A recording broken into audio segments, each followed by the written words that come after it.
Okay. So, let's say full.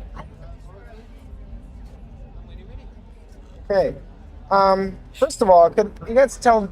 I thought it was really cool that the story of why you chose your name, sort of the real meaning of Nirvana and how you tied it into punk. Can you kind of tell that story?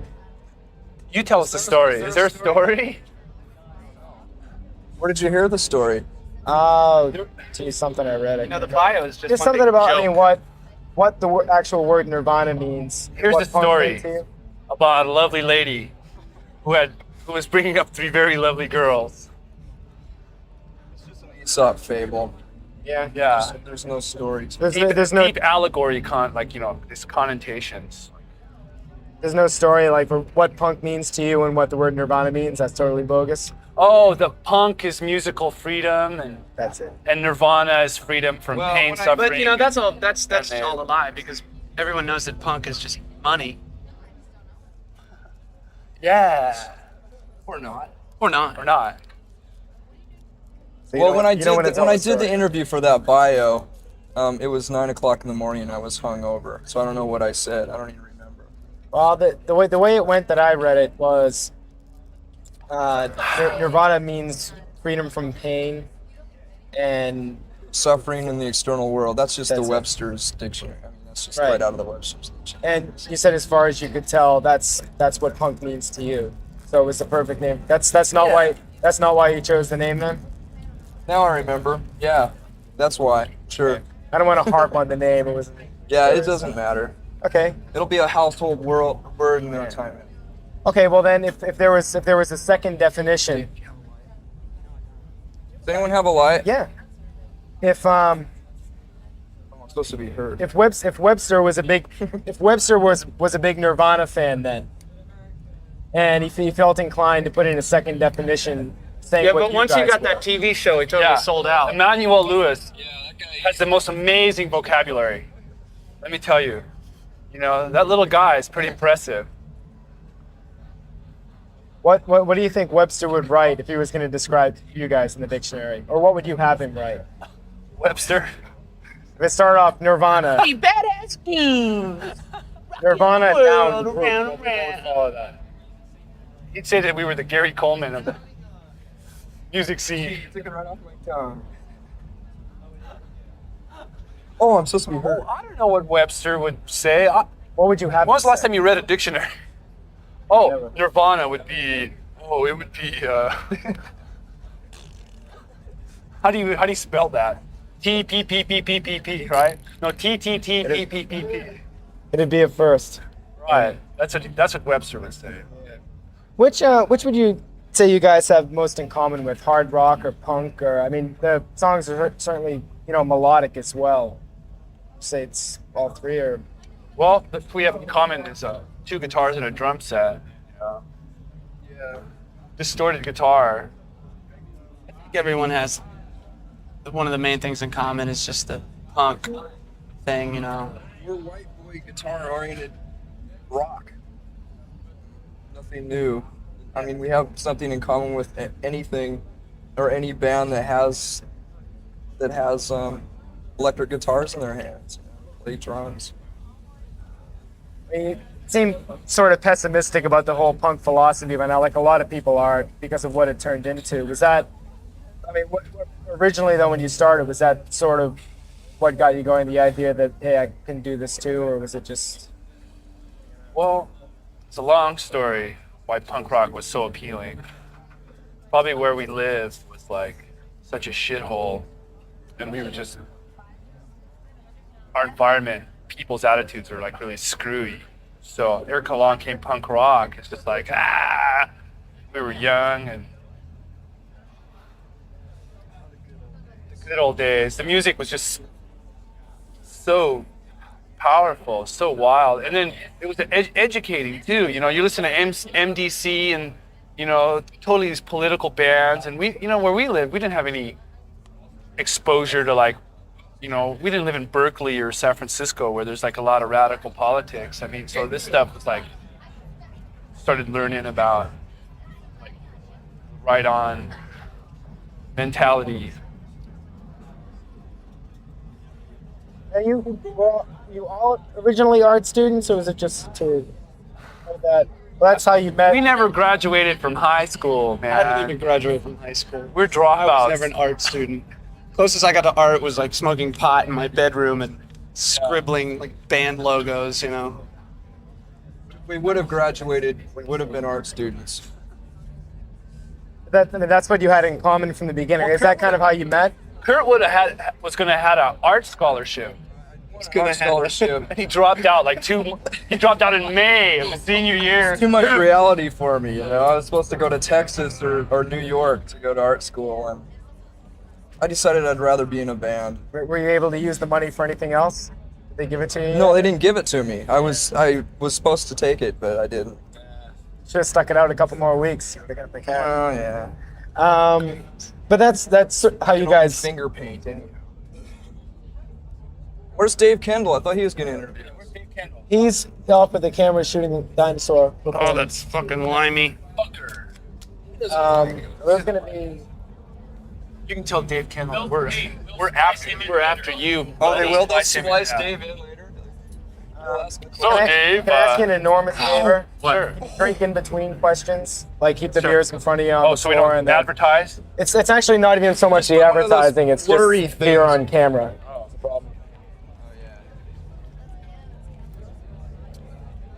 This could be a joint for all you know, kids. Pause all you want in between questions. You know, it's against the law to smoke a flower. That flower is marijuana. Sure. Marijuana has done more for me than I could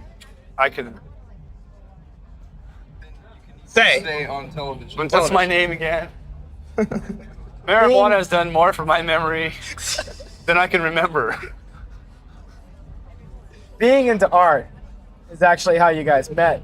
All right, even if you weren't in school, is that how you sort of met each other? And No, we met each other because we we lived in a small town, and then all the kind of disenfranchised kids kind of found each other. And then we found punk rock. We had this little scene going. It was really cool.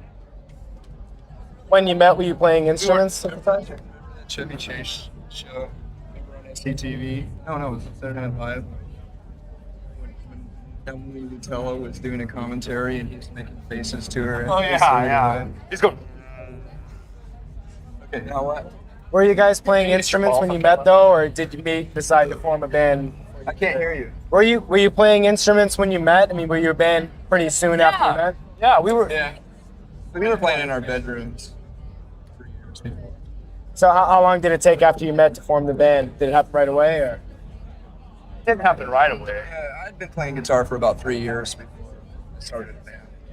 I couldn't find anyone in my hometown to play with until I met Chris. What were you listening to growing up? What do you think was most responsible for the way you sound? Or was it even music? Was it? Well, first it was the Beatles, and then it was punk rock. That's about it. Well, I mean, the melody is certainly there in your songs. I mean, Yeah. you can see that. You guys had the record out on Wax Tracks. No, not on Sub Pop. The other two that are on Sub Pop, and this new one is your major label debut. Did you take the same kind of shit that maybe Sonic Youth took or something for? We haven't really got it. Yeah. I mean, everybody crucifies bands when they sign to a major off of an independent because they immediately think like, oh, big sellout, big cars, big fest. Yeah. You know, it's just, you know. Maybe we wanted to keep our lights on every month. Not like all our money went to pay for bombs and missiles. You know, Yeah. we got taxed so heavily. But what's wrong with a band that has good music like Sonic Youth or Dinosaur Jr. to be readily available to people to buy, like totally promoted instead of most of the garbage that's out there? It's a crime. It's just a total sappy junk pushed down people's throats. So here's some stuff, you know, with substance. So what's wrong with that? Putting it out. I don't know. They're probably jealous of us, of our success. Was that even in the back of your head when you went to make the record, or I mean, were you at all fearful about that when you went to No. make it? I mean, No, it wasn't. No. We didn't think about it. It's so insignificant. Copying an attitude like that. It's like a song's a song, you know. And then somebody asked us, "Are we an anti big money band? Big bucks. Anti big bucks band?" Big Like, what kind of bucks. question is that? What if Donald Trump wrote good songs? You wouldn't listen to him? You know, I think I'd listen to him. Still, it's got to, I mean, probably What if McDonald's made good hamburgers? Would you eat them? you're right about the jealousy thing. 'Cause, I wouldn't it's eat a gotta, McDonald's tofu burger, though. first of all, be real tough to get signed to a label like Geffen. Did you just send the tape and they liked it, or did Sonic Youth have something? No, they came and chased us down, wined and dined us, paid off my, bought us drugs. Diapers. They got us really loaded. See, they were really sneaky, so we were all. Chris thought he was signing an autograph. I thought I but was he signing an actually signed a autograph. contract. David Geffen would like your autograph, Chris. Really? Hey, all right. Where do I sign? Next thing I know, it was a contract. You know. So the next 100 records are going to be on Geffen. At a 0.25% royalty, 1/4 point royalty we got. Do you think anything has changed on Nevermind from Bleach? Do you think you're better songwriters or better musicians, or was there any progression? Musicians We're because we worse. don't practice anymore. Now that we're on a major label, we don't have to practice. We pay could people to practice hire for us. musicians if we wanted to. I don't know. It has. Nevermind is like kind of mixed up, like me. I'm a mixed up teen. I'm like a mixed up teen, but without the acne. Who am I? What am I? I'm contemplating suicide. I'm waiting for my first sexual experience, but I lie to my friends about it, say that I've had sex. Actually, I've never had sex, but I'm uptight about it. I masturbate frequently. The whole, stuff we were saying about, people giving you a hard time about stuff like that happening or whatever, and all the difference of being on a major label. What are the good points, aside from, like you said, the records being in the stores and That's about it. more time to record? Did you have more time for this one? More time to record. It's just So do you think the whole being on an indie label is cool? They don't really. They're really good. DGC's really good. They don't really screw up. We don't have to worry about them screwing up stuff, like calling them up, like, "What the heck are you doing?" They work for us. They're our slaves. And we walk in there and we throw them scraps. We loosen up the chains a little bit. We're feeling benevolent. Is that at least maybe partially the reason you called the record Nevermind? Or is it more to do with society as a whole? It's open for interpretation. Yeah, I mean, never mind.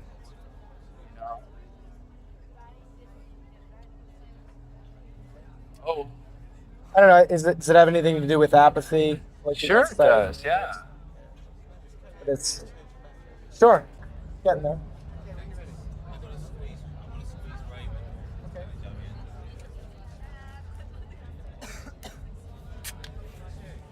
I think that's the first time I've ever seen someone shake a beer before they open it.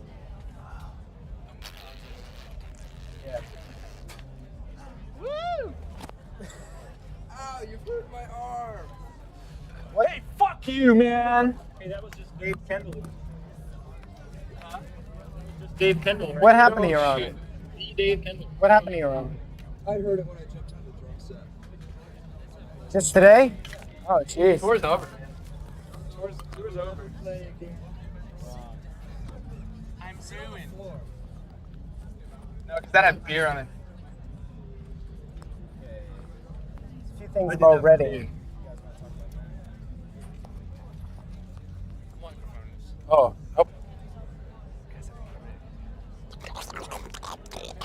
Okay. Dave Kendall sucks. Okay, the Reading Festival. Have you guys played festivals before? No. This is your first one? Yeah. What do you think? It's great. Everybody's drunk. The weather was awful. We got here. The band started playing. The weather turned great. Perfect weather. There's a cool breeze flowing on everybody. It's cool because you don't Pleasant. need those fans, like fans to blow your hair while you're playing for that like image thing. You know, it's more of a Mother Nature deal. It's better than a puppet show. Yeah. What's the biggest audience you played to before this? Oh. No, before this. The biggest audience. Well, this is it. No, before For this. this. Oh, somewhere with Sonic Youth. I think in Los Angeles, Sonic Youth. So it's safe to say this is by far the biggest audience you played to. How does it compare to smaller gigs? The smaller gigs, there's a lot more people. Nothing else? There's bigger PA. I think smaller gigs, it's a lot more. It's a lot more intimate with people. Do you get nervous being in front of it, or do you get nervous in front of I was pretty nervous. I felt pretty good, or he felt pretty good. Because, woo! Okay. Because he downed a few beers and it kind of loosened him up, and he actually likes playing in front of people. He's a people person. Talking to the mic. One question about a feature we're gonna be doing pretty soon on the Sex Pistols. Are you guys fans of theirs? I guess stupid question. Why? What are you doing a feature on the Sex Pistols for? Well, we actually finally got videos. Oh wow. So can you do a quick bit about? I mean, were they an influence on you? How important do you think they were? Never mind, the Bum Ox is one of the most brilliant pop records, and it is a pop record. It's pop. Yeah, you got to give them some credit because they were able to scam off of a couple major labels at the same time. Yeah, that was good. I mean, that was cool. And the music was totally great. Besides the hype, the music was great. Music was great. That's a great record. How important do you think they were in the way what bands are doing today, or even pop stars are doing today? How important were they? As important as Led Zeppelin, any other big rock band. But still, the corporate ogres prevailed, as we are a testimony to that. What about? I mean, just even not even the music, just the whole scam that they put on, and actually even That I was mean, you hard. know, Well, I mean, you That got to was give them hard. some credit because they were one of the first bands to come out that didn't give a shit about anything. You know, and they weren't into the whole business I mean, aspect. just the fact that 10 years later, Anne Murray had spiked hair. I think says Wow. something. It was Well, I mean, outrageous. Things do. Are you talking like a fashion influence or? You're going to see girls in high school about 4 years from now are going to have colored hair. I don't mean so much fashion as attitude. Farrah Well, Fawcett hair. yeah, but Can you guys do an ID for 120 minutes? Oh, yeah. Just say Oh. your names and where you're watching 120 minutes on MTV. okay. You don't even have to even say your names. You can just say we're Nirvana. Okay. You say, Chris. And this is right to the camera. These sods are Nirvana. And you're up very late on a Sunday night. And watching 120 minutes. I see your lips moving. I happen to know who you are. Where's my father? Where's my father? Okay. All right. Thanks.